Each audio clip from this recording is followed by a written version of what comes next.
साहिब बहन जी। सत साहेब पवन भाई जी, सत साहेब। जी बहन जी बोलिए। पवन भाई जी, अभी आपका वीडियो देखा। जी पहले अभी कुछ दिन पहले तो वो मंजू से किसी वो रण सिंह जी की बात हुई थी ना। जी जी। हाँ, तो उनने कहा बुला लेना और मेरे पास आके बात कर, है ना। हम्म। और अभी वो जेल वाला एक वो वीडियो अभी अभी देखा पवन भाई जी। जी कसम से आप अगर हमारी शंका समाधान नहीं करें ना तो हमारी तो भक्ति में कोई समझ में ही नहीं आया कहने का मतलब। और हम तो बिल्कुल अज्ञान इंसान है, हम तो अब आपको ही समझते हैं हर चीज के लिए। और आपने इतना अच्छा बोला और एक शब्द के लिए थोड़ा दिल उदास सा हो गया पवन भाई जी। थोड़ा सा इतना समाधान कर दो जरा सा जी। कि कभी भी जब तक जिन सांसें हैं तब तक गुरु जी के दर्शन हो जाएंगे ना। बहन जी, कबीर भाई जी सागर है ना, कबीर सागर। मैं भाई जी मैं अभी भी इतना इस विषय में मैं रो तो मेरे मैं आंसू भी समझ सकता हूँ निकलते हैं। बहन, समझ सकता हूँ। आत्मा का असली पति हमें अब मिला है तो आत्मा तो रोएगी भाई, दर्शनों के लिए रोएगी। भाई जी मैं एक बात और बताऊं, जी। थोड़ी सी इसकी शंका भी करिए। मैं जब भी माला और जाप करने बैठती हूँ ना भाई जी, मैं मेरी आंखों में बहुत आंसू आते हैं, मैं बहुत रोती हूँ। जैसे आपके शब्द सुन के थोड़ा धैर्य बनता है।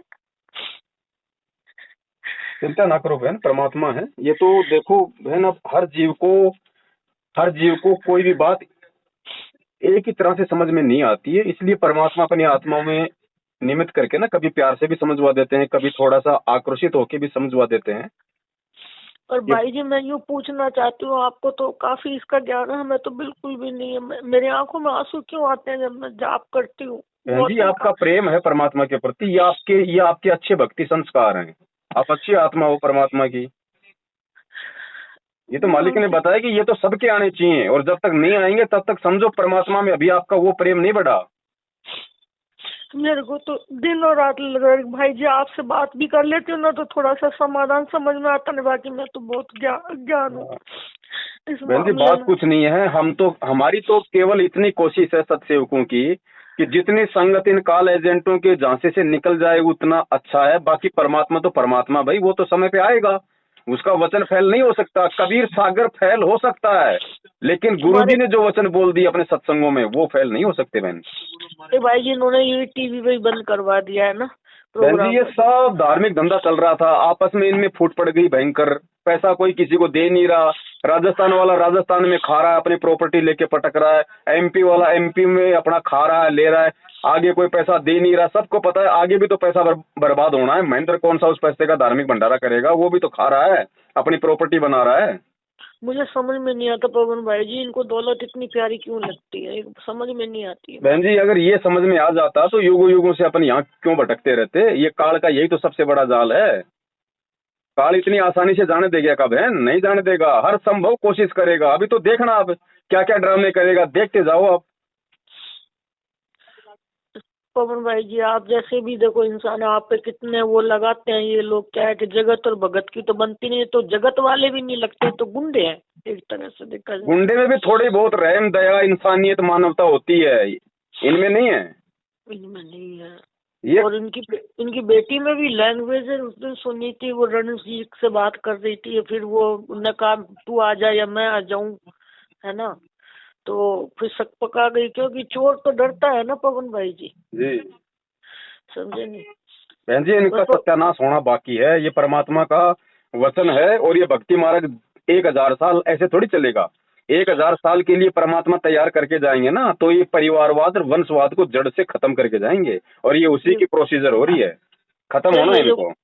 जो कोई गलत काम करता है तो उसकी बुद्धि खराब करता है, तो वो फिर उसका पतन तो निश्चिंत ही है फिर। निश्चित ही, और क्या है। अब परमात्मा, अब समझदार को संकेत काफी है। अब बस भगवान बस। कोई फोन आएगा या कोई संदेश आएगा तो गुरुजी रोएंगे थोड़ी कोई बच्चों की तरह धाड़ मार मार के। अरे ये नहीं तो नहीं। उससे भी भयंकर रोना है ये। जो गुरु ये कह दे कि मुझे दुखी मत करो, और हम्म, तुम्हारे कारण मैं भी दुखी हूँ, मैं रो रहा हूँ, मेरी तरफ देख के चलो। ये हम्म। है, ये कोई धाड़ मार के नहीं रोएगा, लेकिन इसने इशारा कर दिया। नहीं वो तो मैं आपका शब्द समझ गई, पर इनको इतनी भी वो नहीं आती है, पैसा कोई लेके तो जाएंगे नहीं ना, यहीं तो रह जाएगा सब कुछ। तो जी भक्ति इतना करो ना, जो साथ में जाएगा। तुम और हम जैसे एक मीडियम आदमी है, ठीक है, गुजारे के लिए जरूरत है, इतना ऊपर परमात्मा दे रहा है अपन को, है बहन जी। ना। भक्ति करने के लिए आप और हम हैं, ये सिर्फ सीधे काल की तरफ से आए हुए हैं पृथ्वी पे, ये क्यों भक्ति करेंगे? इनको जो सेवा काल ने देके भेजी है ये वही करेंगे।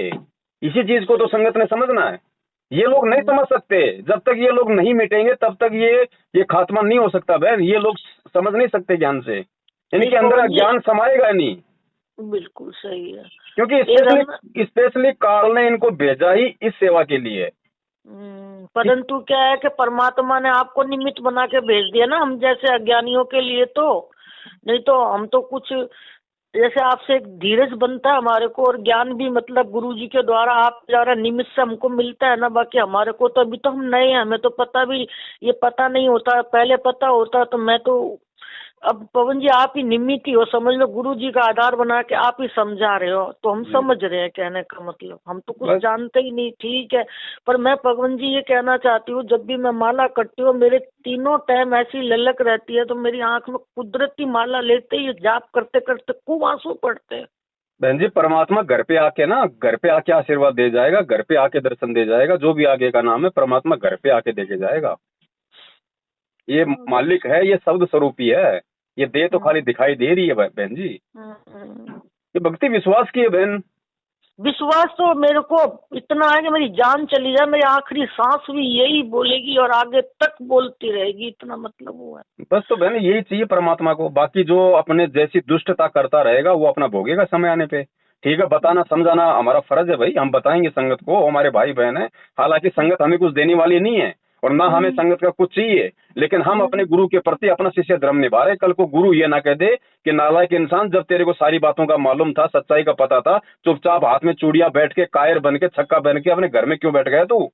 तेरी क्या कोई जिम्मेदारी नहीं थी मेरे पीछे? तो बहन जी हम तो उस बात से डर के कि कल को परमात्मा हमें ये दोष ना दे, हम तो अपनी सेवा कर रहे हैं। बाकी कोई भाड़ में जाए, समझे तो समझे, ना समझे हमारे जैसे तो अज्ञान तुम्हारे से बहुत खुश है, सारे इन्हों को छोड़ दिया नामदार केंद्र से तो बिल्कुल। और देखो कैसी गालियां बोलते हैं, जब इनको सच्चाई बताते हैं ना तो फिर कितनी गालियां निकालते हैं ये लोग। हैं ये बहन जी सच है, सच के सामने ये कुछ नहीं बोलेंगे। निकाल लो गालियां, गालियां निकालने से क्या होगा भाई? हमें कुछ नहीं होता गालियां वालियां निकालने से। मार लो, पीट लो, जो इनको कोशिश करनी है ये कर लो। ये सत्य का मार्ग है ना, हम छोड़ेंगे? अब नहीं छोड़ेंगे। हम धोखा खा चुके पहले। गुरुजी ने कह दिया बेटा पहले शिक्षा नहीं थी, तू धोखा खा गया लोगों के कहने से। अब की बार मैंने सब कुछ दे दिया, जो मेरे पास था मैंने कुछ कमी नहीं छोड़ी। अब भी अगर धोखा खाएगा तो नालायक तू फिर गधे से ऊपर योनि फिर तू कभी पाएगा नहीं फिर। तो अब की बार धोखा नहीं खाएंगे बहन, चाहे कुछ भी हो जाए, घर छूटे, परिवार छूटे, अरे भाड़ में जाए परिवार, पर ये सब मालिकें हमारी क्या है बताओ? आज से पहले कहाँ थे ये, आगे कहाँ जाएंगे हमें क्या पता भाई। हमें तो अपने आत्म कल्याण से मतलब है। ठीक है, जब तक परमात्मा ने जिम्मेदारी दे रखी है बाल बच्चों की वो भी निभाएंगे, लेकिन भैया उनके पीछे नहीं मरना हमें। एक पवन जी भगत मुक्ति ने पूछा, हमारे से थोड़ी सी दूरी पर रहते हैं, उन्होंने पूछा कि आप उनसे बात करें पवन भाई जी से, तो उनसे ये पूछना जैसे अपने ये जो इन्होंने नाम लिया होता है ना, दीक्षा ली होती है, अगर उनका अंतिम समय हो जाए तो घर वाले उनको दूसरी तरीके से रीति रिवाज से ले जाए, तो वो क्या कर सकता है इंसान? कुछ उसमें कोई दोष तो नहीं है? कहाँ पे? शमशान घाट में?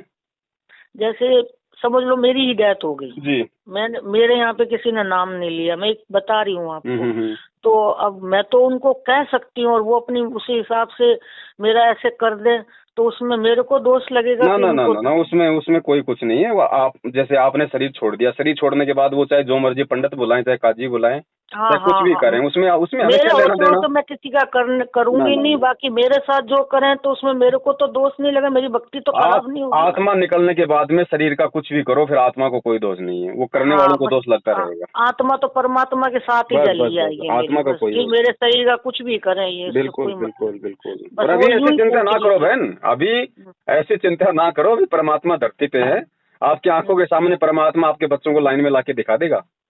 सही बात है, आप चिंता ना करो बहन जी, एकदम से पलटेगा। आप देखना, ये प्रोसीजर परमात्मा की चल रही है। ये तो मूर्ख है जो समझ नहीं रहे संगत वाले। ये जो वैश्विक जो परिस्थितियां जो बदल रही है, जो दुनिया में संकट आने की स्थिति पैदा हो रही है, ये सब उस परमात्मा का पैदा किया हुआ काम है। आप देखना लोगों को लाइन पे लाने का, बचेगा वही जिसकी भक्ति करने की इच्छा होगी, जिसके धर्म में आस्था होगी, नहीं तो सब जाएंगे। परमात्मा को टेंशन नहीं है, चाहे लाख मरो, चाहे 20 करोड़ मरो, चाहे मरेंगे तो मरेंगे। यहाँ भक्ति करने वाला बचेगा इस पृथ्वी पे। अब देखो हमारे घर में ना पहले कहाँ सुनी होती थी और बोलते भी थे ना वो पवन भाई जी, लेकिन क्या परमात्मा की दुआ से अब कोई ऑब्जेक्शन नहीं करता। अब तो मैं बहुत तेज तेज टैप में बजाती हूँ उनकी आरती, संध्या आरती, रमैनी सब। अब कोई कुछ नहीं बोलता है और सब शांत हो गए। पहले देखो मालिक की वाणियों का नशा ना धीरे धीरे उन लोगों पे होना शुरू हो जाता है, वो फिर धीरे धीरे बेसुध हो जाते हैं। सब है ना, जब मैं सो के उठती हूँ ना सब मुझे सत्साहेब ही बोलते हैं। तो है तो मालिक की आत्मा ना सारी, ठीक है भाई, उनके संस्कार थोड़े परमात्मा से जुड़ने के अभी नहीं आए, कोई माड़े कर्म थे, है तो परमात्मा के बच्चे। वाणियां तो उनपे भी असर करेंगी ना। जब जानवरों पे वाणी असर कर रही है, पेड़ पौधों पे वाणी असर कर रही है, वो तो जीवते जागते मानव रूपधारी प्राणी है, उनपे क्यों नहीं करेगी भाई। और ये परमात्मा का एक सिस्टम है बहन, धीरे धीरे। अब जैसे वो आत्माएं हैं, उन आत्माओं को अपने शरण में लेने के लिए, उनके संस्कार बनाने के लिए परमात्मा ने पहले आपको निमित्त बनाया, आपको शरण में लिया, ताकि इस घर में वाणी चले, ज्योति जले, मालिक की महिमा का गुणगान हो, फिर धीरे धीरे उनपे भी असर हो जाएगा। और हो रहा है ना। तो ये परमात्मा की प्रोसीजर है। अब दम नहीं घुटता, पहले जैसे मेरा दम घुटता था, धीरे धीरे चुपचाप करती थी। अब खुले कहते डेक लगाए, कुछ टैप लगाया खुद ला करके, कोई बात नहीं, बड़ा स्पीकर से। और अब ऐसे कुछ नहीं होता। और एक है ना, मैं खुशी की बात ये बताऊं पवन भाई जी, आपसे ही शेयर करूंगी। परमात्मा है ना 6 साल से जमीन पे नहीं बैठ पाती थी, कुर्सी पे करती थी। अच्छा, ठीक है ना। तो अब मैंने क्या उनका दरबार लगाया ऊंचा, और नीचे को है ना वो एक छोटी सी दरी बिछा करके, कालीन बिछा के आराम से मेरे को परमात्मा ने जमीन पे बैठा दिया पवन भाई जी। वो बहुत अच्छी बात है। फिर भी ये परमात्मा के ये इस तरह के मतलब ये आदेश हैं। अगर किसी भगत को ऐसे शरीर में कोई दिक्कत हो ना, तो आरती के समय, मंत्र के समय वो खाट पे मतलब की लेट के भी कर सकता है, बैठ के भी कर सकता है, ऐसी कोई दिक्कत नहीं। तो आत्मा से होती है क्रिया। परमात्मा ने नीचे से बैठा दिया। मैं ये सोचती थी कि परमात्मा मैं तुम्हारे बराबर में कैसे बैठूं, तो मेरे को हफ्ते भर के नीचे में पलोथी मार के बैठा दिया पवन भाई जी। इसकी खुशी का मेरे को कोई वो ही नहीं है। घर में भी अचंभा करते हैं सब लोग। ये तो बहन जी, अगर आत्मा की इच्छा हो तो परमात्मा क्या नहीं करते। बस वही है। बस मैं पवन भाई जी यही तो पूछ रही, कोई गुनाह तो नहीं है। मेरे आंसू बहुत आते हैं जब मैं पाठ करती हूँ, जाप करती हूँ। मैंने मेरे अंदर कोई पाप तो ऐसा नहीं है, बस इनकी तस्वीर को देखती हूँ तो आंखों में डर डर आंसू पड़ते हैं। देखो बहन, दो बातें हैं। एक तो आंसू आना स्वाभाविक क्रिया है भाई। जैसे कोई शरीर में दिक्कत हो, कोई आंखों में दिक्कत हो, आप लगातार किसी चीज को देख नहीं सकती, एक तो वो क्रिया है। नहीं ऐसा कुछ नहीं है। हाँ, और एक होता है अंदर से मतलब कि आत्मा से रोना आता है भाई, अपने परमात्मा को याद कर करके। हाँ, वो तो बिल्कुल सोने पे सुहागा है, वो तो होना चाहिए, सब में होना चाहिए वो तो।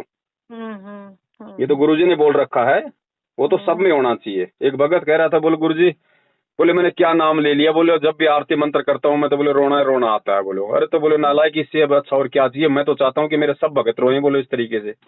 हाँ, बस वही है पवन भाई जी। बस मैं इसी से सोच रही थी। और मैं देखो किस मामले में तुम्हारी बहन कितनी भाग्यशाली है कि जब भी आपका मैं फोन करती हूँ फटाक लग जाता है। हाँ, ये परमात्मा की दया है। नहीं तो मैं तो पूरे दिन में 2-4 ही फोन उठाता हूँ, बड़ी मुश्किल से। बाकी तो जो अन्य जो भगत भाई बिल्कुल, मेरा तो मैं 5-6 बार आपसे बात हुई है। पहचान लिया ना आपने मेरे को? जोधपुर से। हाँ, जोधपुर के आसपास। ठीक है पवन भाई जी, सत साहिब। ठीक है बहन, सत साहिब, जय हो बंदी छोड़। सत साहिब, जय हो बंदी छोड़।